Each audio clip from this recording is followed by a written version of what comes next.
नमस्कार प्रिय विद्यार्थियों। अब आज हम नए टॉपिक के साथ उपस्थित हुए हैं। ये है हमारे शिक्षा के अभिकरण, एजेंसीज ऑफ एजुकेशन। शिक्षा के अभिकरण, शिक्षा के कितने अभिकरण होते हैं और किस तरह से हम उनको डिवाइड करते हैं, कितने प्रकार के, एक संक्षिप्त सी चर्चा आज हम करने जा रहे हैं। तो सबसे पहले हम क्रियाशीलता के आधार पर शिक्षा के अभिकरण की चर्चा करेंगे। क्रियाशीलता के आधार पर शिक्षा के अभिकरण। जब हम क्रियाशीलता के आधार पर शिक्षा के अभिकरणों की चर्चा करते हैं तो क्रियाशीलता के आधार पर शिक्षा के अभिकरण जो होते हैं वो दो प्रकार के होते हैं। क्रियाशीलता के आधार पर शिक्षा के अभिकरण दो प्रकार के होते हैं, सक्रिय अभिकरण और निष्क्रिय अभिकरण।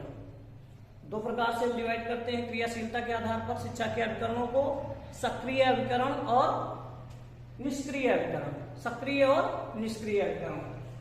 ठीक, अभी तक हमने केवल औपचारिक, अनौपचारिक और निरौपचारिक ही पढ़ा है शिक्षा के अभिकरणों में, लेकिन आज हम कुछ अन्य प्रकार के जो अभिकरण होते हैं उनकी चर्चा करते हैं।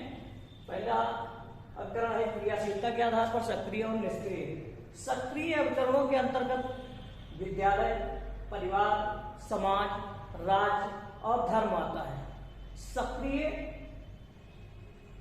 जो अभिकरण है शिक्षा के क्रियाशीलता के आधार पर बांटा गया है, उसके अंतर्गत विद्यालय यानी स्कूल, परिवार, फैमिली, समाज, सोसाइटी, राज्य, स्टेट और धर्म यानी रिलीजन, ये सक्रिय अभिकरण के अंतर्गत आते हैं। और निष्क्रिय अभिकरण की जब हम बात करते हैं तो निष्क्रिय अभिकरण के अंतर्गत हमारा समाचार पत्र, फिल्म, टेलीविजन, रेडियो और प्रेस, ये प्रमुख रूप से निष्क्रिय अभिकरण के अंतर्गत आते हैं।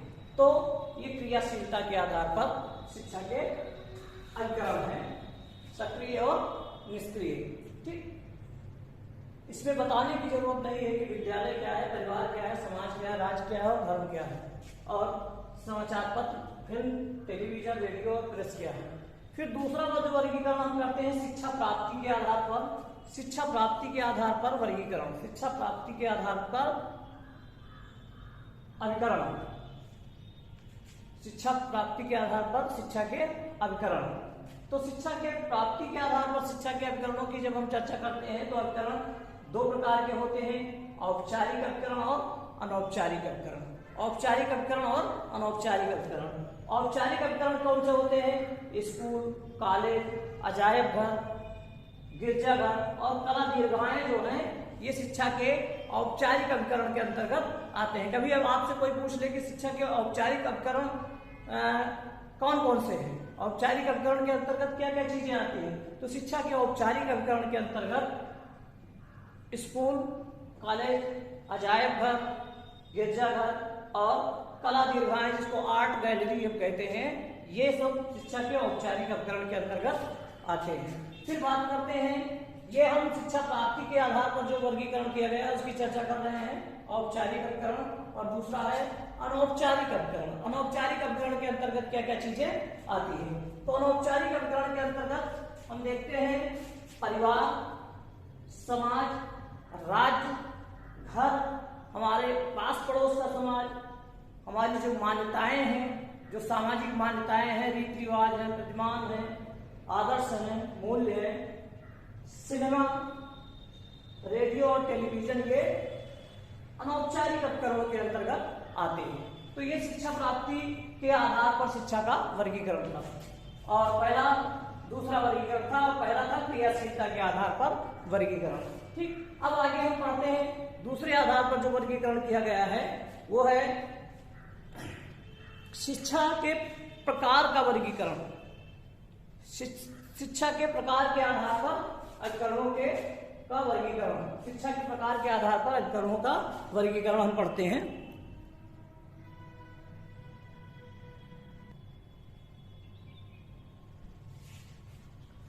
नमस्कार प्रिय विद्यार्थियों, हम चर्चा कर रहे थे, इससे पहले हमने दो प्रकार के वर्गीकरणों का चर्चा किया था। शिक्षा के अभिकरण जो थे वो क्रियाशीलता के आधार पर, और दूसरा था शिक्षा प्राप्ति के आधार पर। अब तीसरे प्रकार का जो शिक्षा का वर्गीकरण है शिक्षा के अभिकरणों का वर्गीकरण है। तीसरे प्रकार का शिक्षा के प्रकार का वर्गीकरण, जो हम लगातार पढ़ते हैं, औपचारिक, अनौपचारिक और निरौपचारिक। ये शिक्षा के 3 प्रमुख अधिकरण माने जाते हैं। औपचारिक शिक्षा का ऐसा अधिकरण जिसमें सारी चीजें पहले से पूर्व सुनियोजित ढंग से संचालित होती हैं, जहां एक निश्चित उम्र में बच्चे को प्रवेश दिला दिया जाता है, निश्चित कक्षा में प्रवेश दिलाया जाता है, पाठचर्या निश्चित होती है, शिक्षक निश्चित होते हैं, विद्यालय निश्चित होते हैं। तो जहां एक निश्चित समय तक सिलेबस उसका पूरा हो जाता है और अगली कक्षा में उसको भेज दिया जाता है। तो जहां शिक्षा की वह प्रक्रिया जहां सारी चीजें पहले से निश्चित हों, वो औपचारिक शिक्षा कहलाती है, वो औपचारिक शिक्षा कहलाती है। औपचारिक शिक्षा के अंतर्गत हम बात करें तो आपका विद्यालय है, पुस्तकालय है, वाचनालय है, आर्ट गैलरी है, धार्मिक संस्थाएं हैं, संग्रहालय है, ये सब औपचारिक शिक्षा के अंतर्गत आते हैं। फिर बात करते हैं अनौपचारिक शिक्षा। अनौपचारिक शिक्षा जो जीवन पर्यंत चलने वाली शिक्षा है, जिसमें कुछ भी निश्चित नहीं है। औपचारिक शिक्षा में जहाँ सारी चीजें पूर्व निश्चित होती हैं, वही अनौपचारिक शिक्षा में पहले से कुछ भी निश्चित नहीं है। ना स्थान निश्चित है, ना पाठचर्या निश्चित है, ना ज्ञान निश्चित है।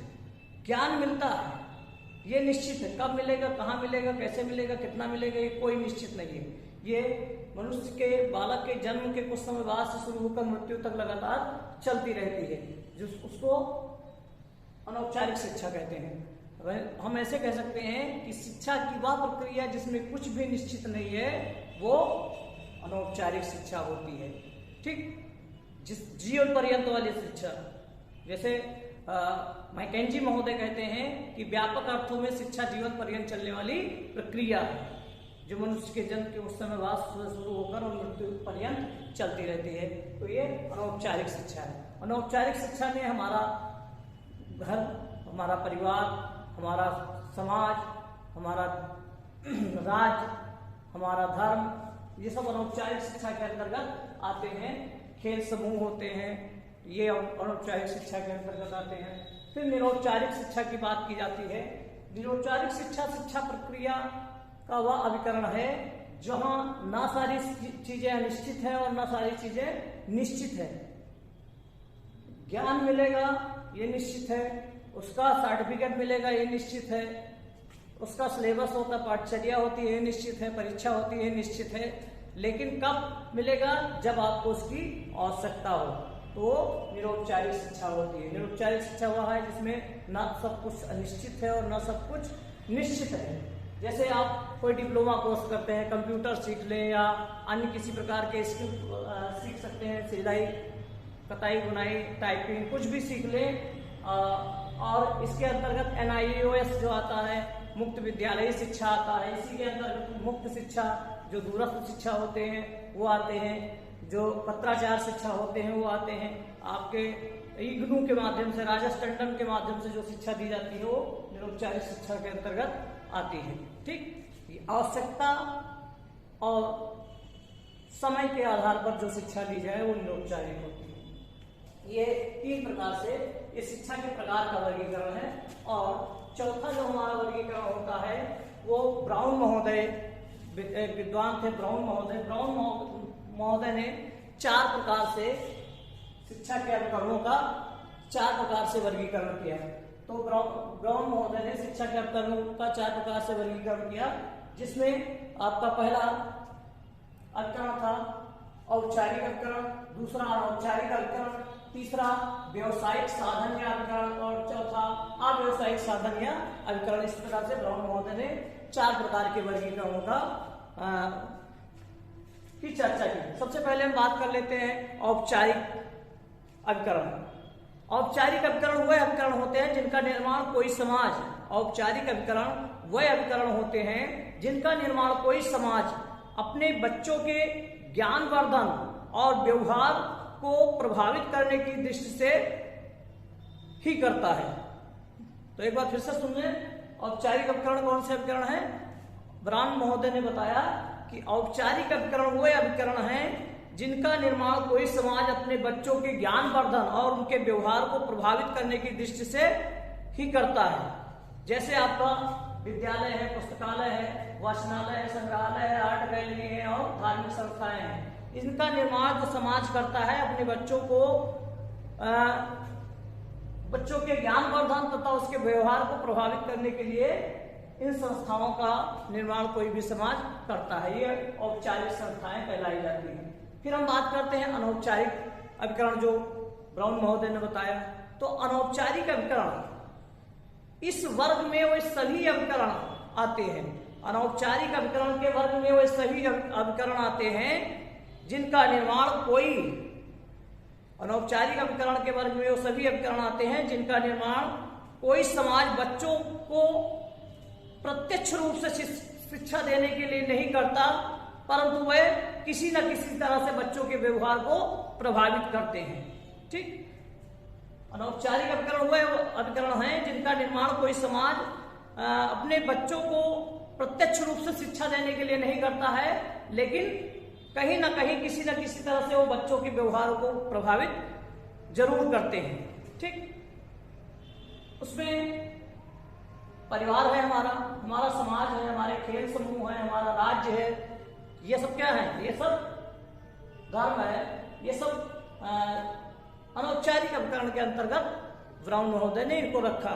फिर तीसरा जो वर्गीकरण ब्राउन महोदय ने किया, व्यवसायिक अभिकरण। व्यवसायिक अभिकरण की जब बात करते हैं हम, तो व्यवसायिक अभिकरण या साधन के अंतर्गत इस वर्ग में उन साधनों को रखा जाता है। व्यवसायिक अभिकरण वाले वर्ग में उन अभिकरणों को, उन साधनों को रखा जाता है जिनका निर्माण व्यवसायिक दृष्टि से किया जाता है, परंतु वे हमारी शिक्षा के लिए भी प्रयोग में लिए जाते हैं। फिर से एक बार सुन लें कि व्यवसायिक अभिकरण में ब्राउन महोदय ने उन साधनों को रखा जिनका निर्माण व्यवसायिक दृष्टि से किया जाता है, लेकिन कहीं ना कहीं हमारी शिक्षा के लिए भी इनका प्रयोग होता है।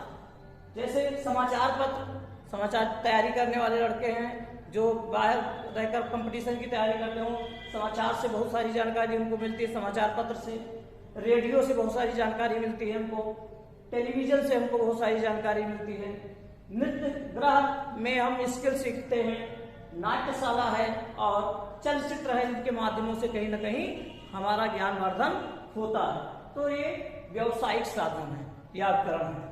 फिर अव्यवसायिक साधन और उपकरण की बात करते हैं। अव्यवसायिक साधन या उपकरण वह उपकरण हैं जिनका निर्माण समाज सेवा के लिए किया जाता है। अव्यवसायिक अभिकरण वह अभिकरण हैं जिनका निर्माण समाज सेवा के लिए किया जाता है। इसमें खेल संघ, समाज कल्याण केंद्र, प्रौढ़ शिक्षा केंद्र, युवा कल्याण संगठन और स्काउट संस्था आ जाती है। तो इस तरह से 4 प्रकार अभिकरणों की जब हम चर्चा करते हैं, टोटल 4 प्रकार के अभिकरण इसके अंतर्गत आते हैं। ठीक, अगले वीडियो में किसी और टॉपिक को लेकर हम चर्चा करेंगे। तब तक के लिए धन्यवाद। चैनल को लाइक करिए, शेयर करिए और सब्सक्राइब करिए। नमस्कार।